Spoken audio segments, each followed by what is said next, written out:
उद्या काही भिक्षा मगवाना बाई, हे कडक किती ऊन तापते बाई, अंगाची होते नारी, या तीन दुखापासून काया तोही इसही मिळाले नाही. खामुनी चिंचेचा पाला पर आता फुटला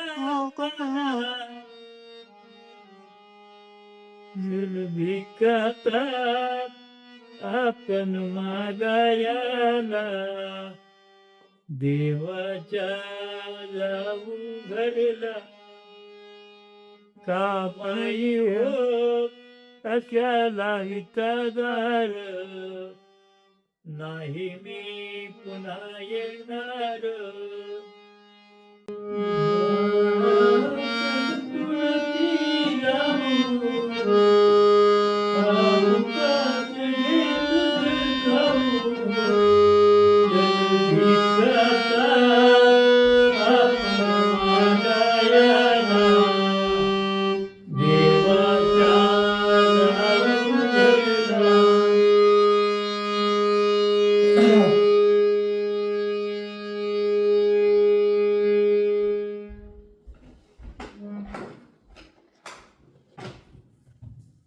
नमस्कार, मी संजय पाटील आणि आजचा जो विषय आहे तो अफलातून वेगळा आहे.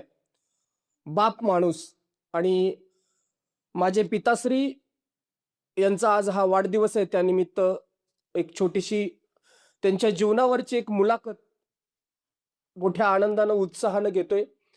मी संजय पाटील, कार्यकारी निर्माता, लेखक, दिग्दर्शक आणि गीतकार म्हणून काम करतो. खरं तर माझ्यासमोर किंवा माझ्या बाजूला बसलेली जी व्यक्ती आहे, अतिशय खडतर जीवनाचा संघर्ष करत एक स्वतःचं वेगळं अस्तित्व निर्माण करून समाजात एक आदर्श शिक्षक कसा असावा हे त्यांनी दाखवलं, एक बाप कसा असावा हे त्यांनी दाखवलं. शिक्षण घेऊन त्या खडतर जीवनाशी संघर्ष करत असताना त्यांना आलेल्या अनुभवाच्या गोष्टी आज आपण इथं अनुभवणार आहे. तर नमस्कार. आम्ही प्रेमाने आप्पा म्हणतो त्यांना. वडील आहेत माझे, पण आम्ही सगळे आप्पा म्हणतो. म्हणजे माझं सगळं कुटुंब, सगळे नातेवाईक त्यांना किंवा जी लोक ओळखीचे आहेत परिसरातली, विभागातली, इकडची तिकडची, ते प्रेमाने आप्पा म्हणतात. दुसरी गोष्ट म्हणजे त्यांना त्यांच्या मित्रांनी त्यावेळेस शॉर्टकट मध्ये नाव ठेवलेलं हतू पाटील. हतू पाटील म्हणून त्यांचं नाव खूप फेमस आहे. तर अशा बाप माणसाची आज एक छोटीशी मुलाखत मी तुमच्या समोर सादर करतोय. तुमचा जन्म म्हणजे आज वाढदिवस आहे. एकंदरीत तुमचा जन्म कधी झाला, कोणत्या साली? तारीख सकट हो, तारीख सकट सांगा. 15/7/1945 रोजी वाल्मिकी पठारावर दुर्गम असं मौजे कळकेवाडी गाव, या गावामध्ये माझा जन्म झाला. अच्छा, कळकेवाडी म्हणजे पाटण तालुक्यातली कळकेवाडी. पाटण तालुक्यात. एकंदरीत त्यावेळेस गावची परिस्थिती कशी होती? लोकसंख्या किती होती गावची किंवा काय? त्यावेळी गावची लोकसंख्या 400-500च्या दरम्यान असेल. अशा 400-500च्या दरम्यान. आत्ताही तशीच आहे, तेवढीच आहे, जास्त काय वाढलेली नाही. मग नाही, आता जास्त आहे. अच्छा, 600-700च्या दरम्यान आता असेल. हा. तर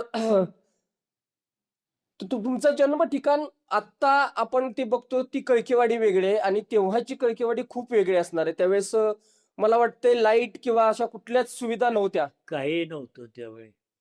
अच्छा, मग तुमच्या शिक्षणाची आवड तुमच्यात निर्माण कशी झाली? शिक्षण आता लहानपणी आपल्या गावाला माझे वडील आळंदीला जात होते. त्यावेळी कर्मवीर भाऊराव पाटलांच्या बरोबर डब्यात एका प्रवास चालू असताना विषय निघाल्यानंतर गावाला आमच्या शाळा अजिबात नव्हती. मग कर्मवीर भाऊराव पाटलांनी रयत शिक्षण संस्थेची शाळा सुरू केली. गांधी टेकडीवरून तिथे एक शिक्षक आणि साहित्य दिलं होतं. अच्छा, म्हणजे कळकेवाड्यातली पहिली शाळा कर्मवीर भाऊराव पाटलांच्या माध्यमातून चालू झाली. हो. म्हणजे एवढ्या दुर्गम भागात शिक्षक कुठले आले होते त्यावेळेस? काय तुम्हाला कल्पना त्याबद्दल? त्यावेळी शिक्षक वरेकरवाडीचे मारुती बापू वरेकर. अच्छा, मारुती बापू वरेकर होते. हं. मग तुम्ही पहिली ते कितवी पर्यंत तिथं शिकला? मी 1ली ते 4थी पर्यंत कळकेवाडी शाळेमध्ये शिकलो आम्ही. हां, आणि तिथून पुढचा प्रवास कसा होता मग? तिथून पुढं माझ्या वडिलांची बहीण बेलवड्याला होती, सांगुणाबाई पवार. त्यांच्याकडे 2 वर्ष राहिलो.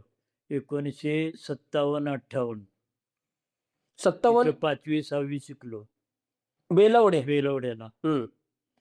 नंतर तिथून पुढं 7वीला नाटोशीला आलो. नाटोशी शाळेत 7वीमध्ये शिकलो. तिथं पास झालो 7वी. अच्छा, 7वी पर्यंत तिथे शिकला. हं. म्हणजे एकंदरीत 4थी पर्यंतचं शिक्षण गावात होतं. गावात कळकेवाडीत. हां. नंतर त्याच्यानंतर 5वी-6वी बेलवडे खुर्द. हां. हं. आणि 7वी म्हणजे त्यावेळेचं मोठं असेल ना ते? हो. हां, म्हणजे आत्ताचे जसं एच-एस-सी, एस-एस-सी आहे, या लेव्हलचं किंवा त्याच्या वरच्या लेव्हलला हो. असेल ते. त्यावेळी 7वीच्या शिक्षणाला फार महत्त्व होतं. प्राथमिक शिक्षक, तलाठी हे त्यावेळी बनत होते लोक. म्हणजे अशी कोणाची इच्छा होती का, की तुम्ही शिकावं, की तुमच्याकडे ते गुण होते मुळात? माझ्याकडेही गुण होते आणि माझ्या वडिलांचं आणि चुलत्यांची फार तीव्र इच्छा होती. एकंदरीत तुमच्या कुटुंबाविषयी थोडक्यात माहिती सांगा ना? तुम्ही बहीण-भाऊ किती? कोण शिकलं? कुणाला कुठला इंटरेस्ट होता? हं. आणि अशा खडतर परिस्थितीत तुम्ही शिक्षण घेतलं, त्याबद्दल थोडीशी कुतूहलता आहे ऐकण्यात. माझे थोरले बंधू नारायण पाटील हे होते. ते सुद्धा परगावी राहून थोडेसे शिकले शाळा आणि 2 नंबरचे बंधू विष्णू ते गावातच शिकले. तिथनं पुढं शाळा बंद केली त्यांनी. 4थी पर्यंत सगळे शिकले. आणि बहिणी आम्हाला 2 बहिणी आणि 2 भाऊ होते. 3 भाऊ. त्यातले एक लहानपणीच वारले आणि हे 2 आणि एक भालेकरवाडीला थोरली बहीण आणि लहान बहीण कळकेवाडीतच. परशुराम पाटील यांची पत्नी हौसाबाई. असं कुटुंब आमचं होतं. कुटुंबामध्ये एक आमची आत्या होती विठाबाई धडाम. तिचं आमचं सर्वस्व कुटुंबावर सत्ता तिची होती आणि तिच्या इच्छेप्रमाणे सगळे वागायचे. मग तिथून पुढं मला शाळेला 4थी पास झाल्यावर विचारलं मला शिकायचं आहे का पुढं? तर मी हो म्हटलं आणि मग मला बेलोड्याला शाळेला ठेवलं. तिथं 5वी-6वी झाली. 7वीला नाटोशीला त्या ठिकाणी माझा शाळेत पहिला नंबर आला एस-एस-सी पी-एस-सी परीक्षेत पाटण केंद्रामध्ये. अच्छा.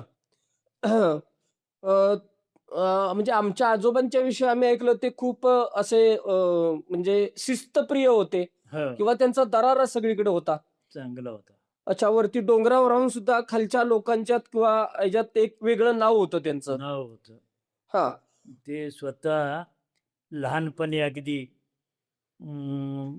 जाखडे गावात एका सावकाराच्या घरी खाजगी शाळेच्या शिक्षकाकडं शिकायला होते. कारण पोलीस पाटीलकी त्यांच्याकडे होती. त्यामुळं सही वगैरे करण्यासाठी ते तिथं शिकत होते. ती त्यांची आवड पुढं आम्हाला उपयोगी आली. त्यांनी जिद्दच त्यांची होती माझ्या एका तरी मुलाला चांगलं शिकवायचं. अच्छा, पोलीस पाटीलकी त्यांच्याकडे होती. मग त्यांच्याकडं कुठलं असं गाव होतं, की ती पोलीस पाटीलकी त्यांना हे करायला लागत होती? कारण कळकेवाडी खूप छोटं फक्त गाव होतं. कळकेवाडीतच. अच्छा. कळकेवाडी हे नाव कळकेवाडी आहे, पण ते रेव्हेन्यू स्वतंत्र गाव होतं. पहिल्या पूर्वीपासूनच. अच्छा. तुमचा एखादा प्रसंग असा कुठला, की तुम्ही नाट्यशाला येता-जाता शाळेतून कुठं असा बिकट प्रसंग एखादा आठवतो का तुम्हाला? कारण मला असं वाटतं, की तुमच्याबरोबर शिक्षण घ्यायला दुसरं कोण नसेल डोंगरातून खालीवर जायला? नाही कोण. मी एकटाच होतो. हां, हां. मग नैसर्गिक आपत्ती वगैरे आल्यानंतर किंवा शाळेतून परत जाताना, येताना कशाची भीती वगैरे काय वाटत होती, की त्यावेळेस जंगल होतं ना खूप? त्यावेळी जंगल होतं आणि पाऊस अतिशय असायचा. हां. एकदा असा प्रसंग झाला, पावसाळ्यात जाऊन येऊन घरी करायचं त्यामुळं नाटुशीच्या जाधववाडीवरून वर भैरववाडी म्हणून आहे मंदिर आहे, कदमवाडीच्या हद्दीत. तिकडून घरी जायचं आणि तसंच घ्यायचं. पाणी कमी झाल्यावर मग नेहमीचा मार्ग असायचा. म्हणजे आत्ता एकंदरीत चालायचं म्हटलं आपण तरी ते साधं मधलं अंतर 3 किलोमीटर आहे हां. चालायला. आता हा जो प्रवास होता उलटा वरून चालायचा, तो 5, 7, 8 किलोमीटरचा म्हणजे होता. अशा खडतर परिस्थितीतून तुम्ही शिक्षण घेतलं. हो. मग 7वी नंतर कसं काय? 7वी नंतर स्वर्गीय भागवतराव देसाई यांच्या प्रयत्नामुळं मरळीला नवीन हायस्कूल निघालं, स्वामी विवेकानंद शिक्षण संस्थेचं. त्यावेळी माझे थोरले बंधू नारायण पाटील, त्यांचा भागवतराव देसाईंचा चांगला हे होता. मग त्यांनी सक्तीनं म्हटले, "आमच्या गावालाच घालवलं पाहिजे हायस्कूलला." मग नाट्यशाळेतली काही मुलं आणि मी असं तिथं मग मरळीत शिक्षण घेतलं 8वी आणि 9वी 2 वर्ष. 8वी 9वी. हं, मग तुम्ही मुक्कामाची सोय काय केली होती? हं. येऊन जाऊन होतं की तिथं नाही, तिथं मुक्कामाला होतो. तिथं माझ्या बेलवड्याच्या आत्याची मुलगी होती, हौसाबाई मोरे म्हणून. हौसाबाई किरू मोरे. त्यांच्या घरी मग 2 वर्ष राहिलो. अच्छा, मग तिथून पुढच्या शिक्षणासाठी? तिथून पुढच्या शिक्षणासाठी माझे बंधू दोन्ही मुंबईला होते. मग त्यांनी शिवाजी हायस्कूल कराड या ठिकाणी ठेवलं महिनच्या मुलांच्या बरोबर. अच्छा, तिथला एखादा काही प्रसंग, तुम्ही अशा अतिशय दुर्गम खेड्यातनं तिकडे गेलाय. हं. तुमची शिक्षणाची व्यवस्था ह्या गावात एकदा, त्या गावात एकदा, ह्या गावात एकदा. मग त्यावेळेच्या तुम्ही त्या शहरात गेला, तर शहरातला काही अनुभव वेगळा होता का शिक्षणाच्या बाबतीत किंवा शाळेंच्या बाबतीत, शिक्षकांच्या, मुलांच्या बाबतीतला कुठला वेगळा अनुभव काय? शहरात सुरुवातीलाच आम्ही नवीन गेलो. कराडला त्यावेळी महाराष्ट्र हायस्कूल, संत तुकाराम हायस्कूल, शिवाजी हायस्कूल आणि अशी 4 महाराष्ट्र हायस्कूलसह 4-5 मोठी हायस्कूल होती. आम्हाला कुठल्याही हायस्कूलमध्ये प्रवेश दिला नाही. बाप कारण मेरिट कमी असायचं खेड्यातनं जाणाऱ्या मुलांचं. मग शिवाजी हायस्कूलला आम्हाला प्रवेश मिळाला. हां. हं. शिवाजी हायस्कूलला प्रवेश मिळाल्यानंतर कुठल्या बेसवरती मिळाला? म्हणजे मेरिट तर तुम्हाला मेरिट कसं होतं, काय होतं, काय आयडिया त्याची? कमी होतं मेरिट त्यावेळी खेड्यातनं जाणाऱ्या मुलांना. हां. मग डॉक्टर करंबेळकर साध्य आहेत, त्यांचे वडील करंबेळकर हे नंदा करंबेळकर म्हणून. त्यांनी सहज आम्ही प्रवेश घेतल्यानंतर चौकशी केल्यावर त्यांना समजलं हा डोंगरावरचा मुलगा आहे. मग त्यांना अतिशय आनंद झाला. मग आम्हाला शेवट तुकडीमध्ये आमचा नंबर होता.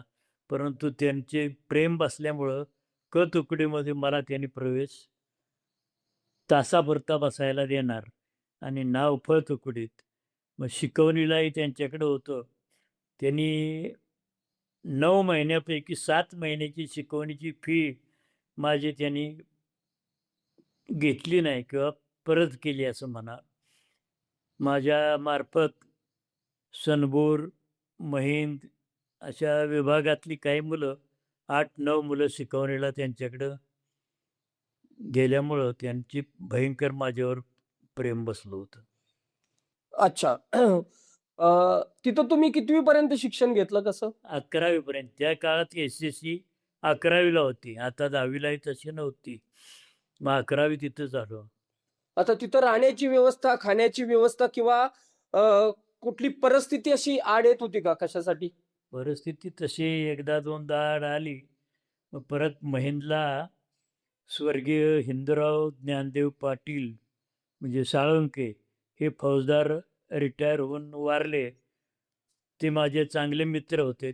त्यांच्या खोलीत आम्ही राहायचो कांती भवनमध्ये, दत्त मंदिराजवळ. जेवण हातानं बनवायचं. असं जेवण हातानं बनवायचं. हं. आणि तुम्हाला गोष्टी सगळ्या वेळेत मिळत होत्या? हां. सगळ्या गोष्टी शाळेच्या बाबतीत म्हणजे कपडे असू द्यात, वह्या, पुस्तकं, दप्तर वगैरे, चप्पल-विप्पल हे सगळ्या गोष्टी वेळेत मिळत होत्या? व्यवस्थित मिळायचं अगदी. अच्छा. मुंबईतनं भाऊ आमचे पाठवून द्यायचे. स्वयंपाकाला स्टोव्ह, सगळं अंथरूण-कांबरून नवीन सगळं मला त्यावेळी त्यांनी दिलं होतं. हां, त्या दिवशी म्हणजे त्यावेळेस तुम्ही किती दिवसांनी गावाकडे यायचा? त्यावेळी 15 दिवसानं, आठवड्यानं. अच्छा. मग कुठेपर्यंत? तर गाड्यांची तर व्यवस्था नव्हती त्यावेळेस? गाड्यांची व्यवस्था नाही. त्यावेळी पायी शिंदेवाडी, सुळेवाडी करून सांगवडच्या नावेला जायचं. नावातनं पलीकडे जाऊन तेलेवाडीच्या स्टॉपवर एस-टीनं कराडला जायचं. अच्छा, म्हणजे आज रस्ता आहे, तर रस्त्याचं आपण अंतर काढलं तेलेवाडी ते कळकेवाडी, हां. तर ते अंतर जवळ-जवळ 14 किलोमीटर भरतं. हां, मग 2-3 तास लागायचे प्रवासाला यायला. अच्छा, म्हणजे अशा म्हणजे खडतर परिस्थितीत हं.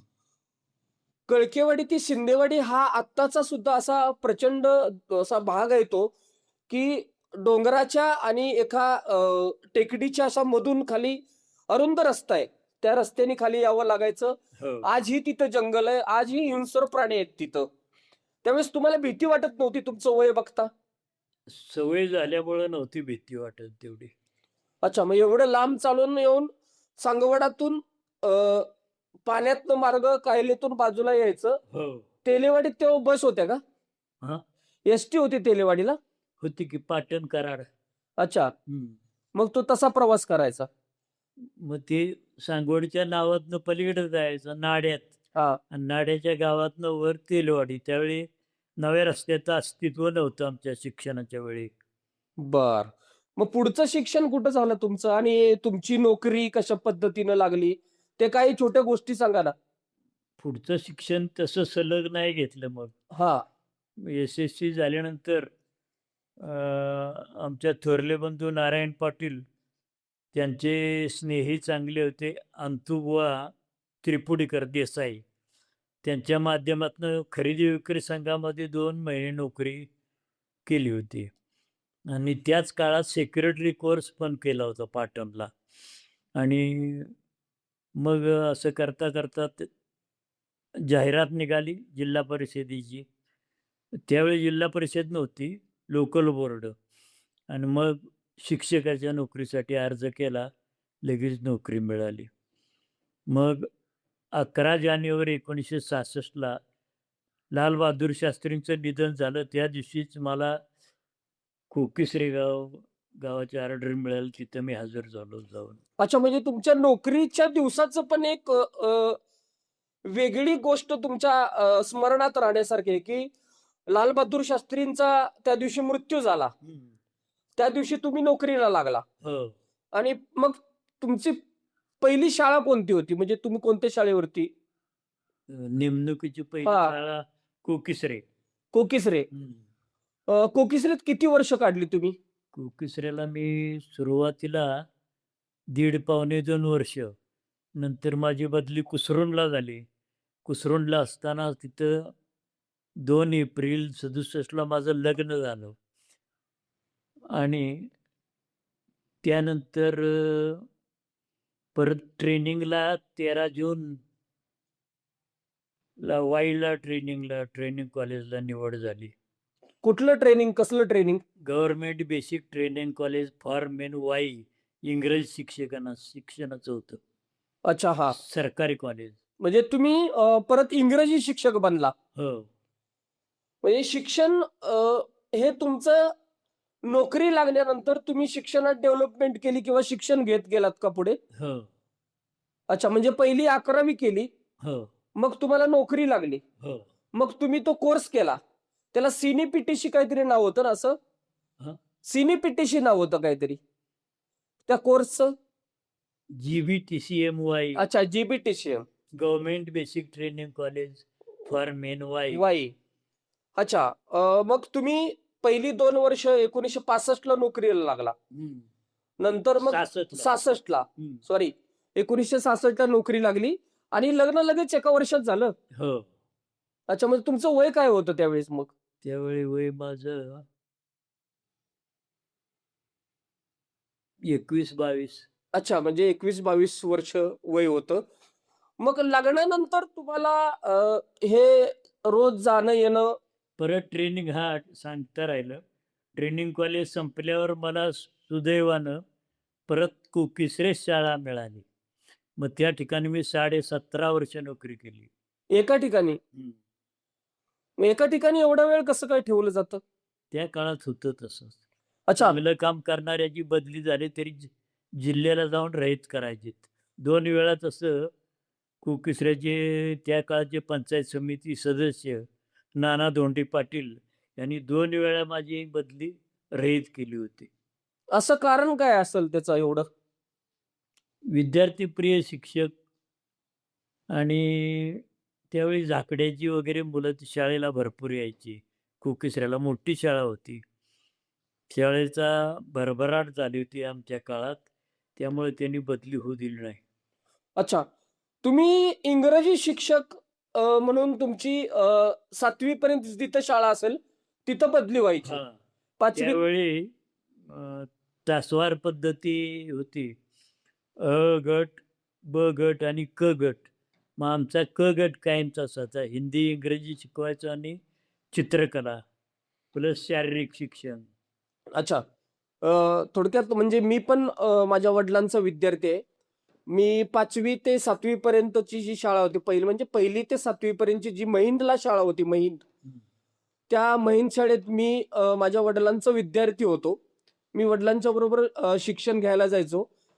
तर तिथं सुद्धा इंग्रजी आणि हिंदी हे 2 विषय आप्पांचेच असायचे. जे कुठेही गेलं तरी ते 2 विषय त्यांचे होते. त्यांची शिक्षणाची किंवा शिकवण्याची पद्धत वेगळी होती. आवाजात एक वेगळा दम.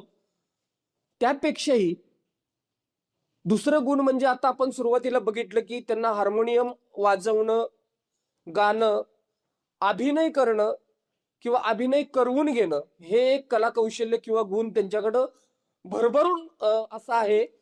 एखादा असा प्रसंग सांगा, की तुम्ही एखादं चांगलं कलापथक मराठी शाळेतून जिल्हास्तरीयपर्यंत नेले असं. कुठली चांगली गोष्ट तुम्हाला एखादी आठवते? जे भरपूर तुम्ही केलेलं आहे ते त्या बाबतीत?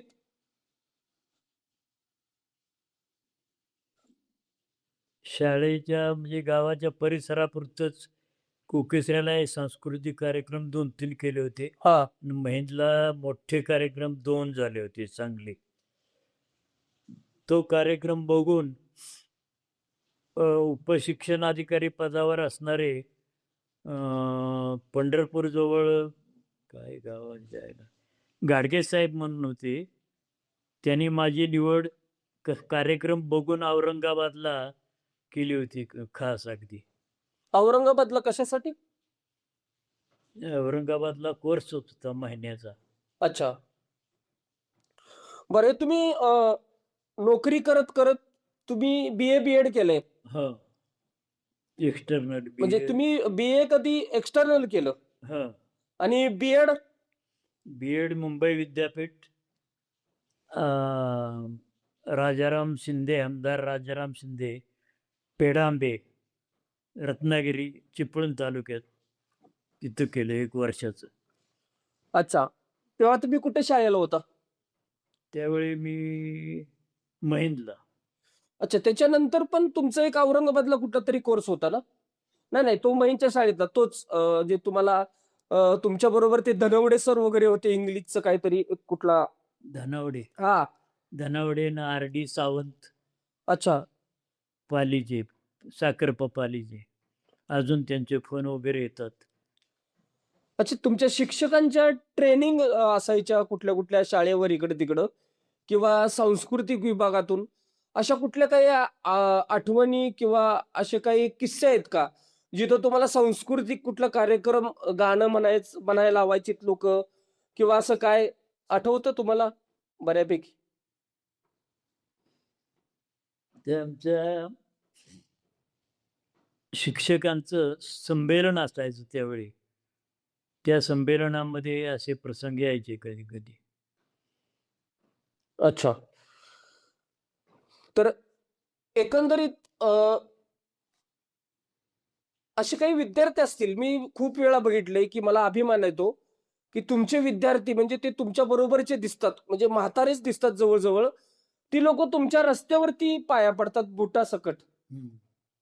तर त्यावेळेस एक शिक्षक हा लोकांच्यासाठी आदर्श होता.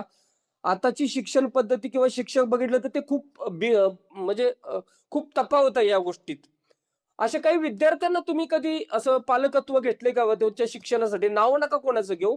पण तसा कधी प्रसंग आलाय का, की बाबा त्याला शिक्षणाची फी द्यावी लागते, त्याला शाळेत येण्यासाठी प्रवृत्त करावं लागतं, चप्पल, वह्या, पुस्तकं? असं माझ्या काळात बऱ्याचशाच विद्यार्थ्यांना सहकार्य केलेलं आहे. कुकेश्रीला तर बुक बँकच आम्ही स्थापन केली होती. 7वीतनं किंवा 6वी-5वीतनं असे शाळा सोडलेल्या मुलांची घरी जाऊन पुस्तकं आणायची, ती गरिबाच्या मुलाला द्यायची. पुन्हा असे कुकेश्रीत मुंबई, पुण्यासनं येणाऱ्या लोकांच्याकडनं देणगी वगैरे ते आम्हाला द्यायचे आणि त्यातनं शैक्षणिक साहित्य मागासवर्गीय मुलांना यांना वाटत होतो आम्ही. अच्छा, म्हणजे तुम्हाला सामाजिक कार्य किंवा नवीन विद्यार्थी घडावा ही तळमळ होती.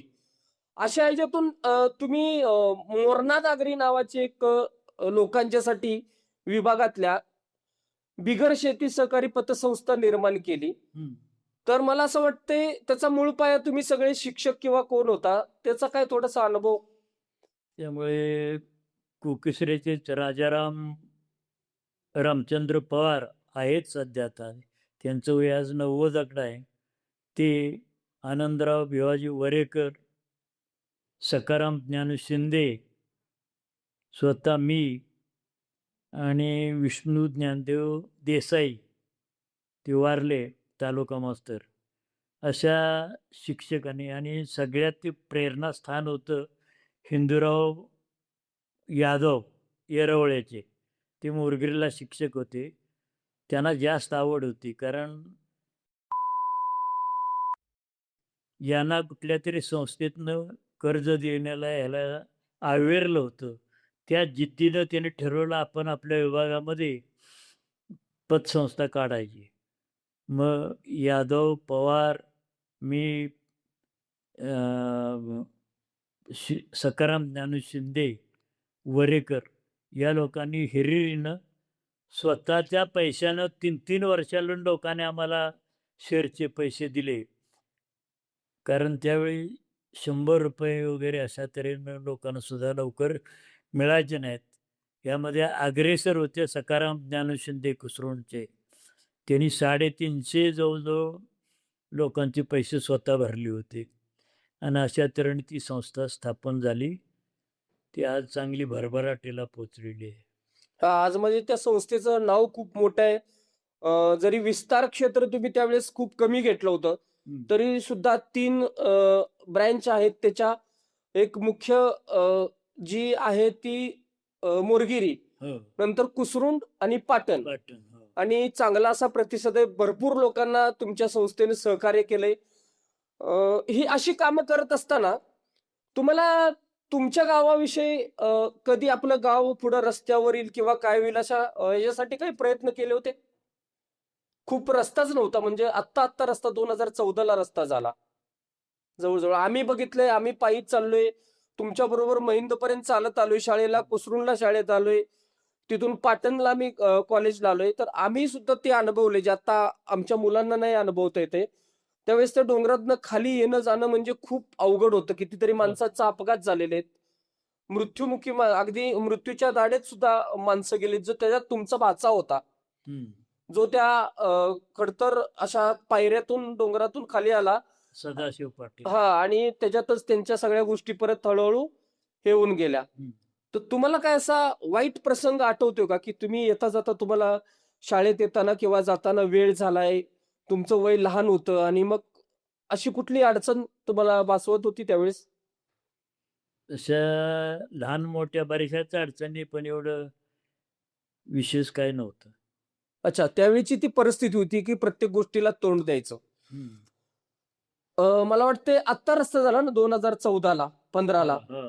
मग खूप समाधान लोकांच्या चेहऱ्यावरती बघायला मिळालं. अगदी म्हणजे त्यावेळी पृथ्वीराज बाबा चव्हाण यांच्या कृपेनं वाकान रस्ता, कराड, महिंद, नाटोशी अशा तऱ्हेच्या रस्त्याची मंजुरी झाली. त्यांच्या कृपेमुळं आमच्या गावाला आता सध्या डांबरी रस्ता आहे. अच्छा. तुमचे मोठे भाऊ जे होते ते राजकीय त्यांचं दबदबा किंवा वलय किंवा राजकारणात खूप इंटरेस्ट होता त्यांना. त्यांनी सुद्धा पहिला तो प्रयत्न केला होता, की केलं गावाला होतं. हो. रस्ता व्हावा. पण छोटे खेडेगाव असल्यामुळं, छोट्या-छोट्या वस्त्या असल्यामुळं तेवढा निधी त्यावेळेस उपलब्ध होत नव्हता आणि कागदोपत्राची पूर्तता लोकांच्याकडून होत नव्हती. आत्ता तुम्ही आज 81 वर्षात पदार्पण केले. ज्यावेळेस तुम्ही बाहेर लोकांच्यात फिरता तर तुम्ही 81 वर्षाचे वाटत नाही. त्याचं कारण काय तर तुम्ही एवढं डोंगर खालीवर केलेत, आयुष्यभर मेहनत केली आहे खूप. तुम्हाला शेतीतला इंटरेस्ट आहे. तुम्हाला शेतीतली सगळी अवजारं कशा पद्धतीचे किंवा शेती कशी करावी, पेरणी, खुरपणी, नांगरणी, अगदी रोपा लावण्यापर्यंत सगळ्या गोष्टी तुम्ही केलेल्या आहेत. तुम्हाला तो इंटरेस्ट होता की करावं लागत होतं? इंटरेस्ट बी होता आणि करावंही लागायचं त्या काळात. कारण मजूर वगैरे सगळ्यालाच मिळत होते असं नाही त्या काळात. अच्छा. आता आपण थोडंसं पाटणमध्ये राहतो. कधीतरी आपण आपल्या गावाकडे असतो. तुम्हाला जास्त आवडतं कुठं? तशी आवड आता कुटुंबातली जास्त माणसं इथं आहेत म्हणजे दोन्हीकडेही आवड आहे तशी. अच्छा, पण ते जरा गाव असतं आपलं. हं. तिथलं वातावरण, तिथली हवा, या सगळ्या गोष्टी तुम्हाला काही जुन्या आठवणी करून देतात? होतात काही प्रसंगी. अच्छा. तर तुम्हाला 81वी वर्ष म्हणजे 81 वर्ष झालेले आहेत. त्यानिमित्त वाढदिवसाच्या 81 पूर्ण. 81 पूर्ण झालेत. हं. त्यानिमित्त तुम्हाला वाढदिवसाच्या खूप साऱ्या शुभेच्छा. तुमचे आशीर्वाद आमच्या सर्वांच्या पाठीशी असतातच. तर हे असे माझे वडील, ज्यांना आज 81 वर्ष पूर्ण झालेले आहेत. तर त्यांना परमेश्वर आणखीन आयुष्य खूप मोठं देवो. जसे आता दिसतायत फुलासारखे तसेच कायम आमच्या समोर असो. आमच्या डोक्यावरती त्यांचा आशीर्वाद रूपी हात कायम राहील. आमच्यासाठी एक प्रेरणा आहे. समाजातील लोकांच्यासाठी प्रेरणा आहे. तर त्यांना पुन्हा एकदा ईश्वरचरणी उदंड आयुष्य लाभो ही मी माझ्या वतीनं मनोकामना व्यक्त करतो, भावना व्यक्त करतो. त्यांचे शुभ आशीर्वाद नेहमीच आमच्या पाठीशी राहतील. धन्यवाद.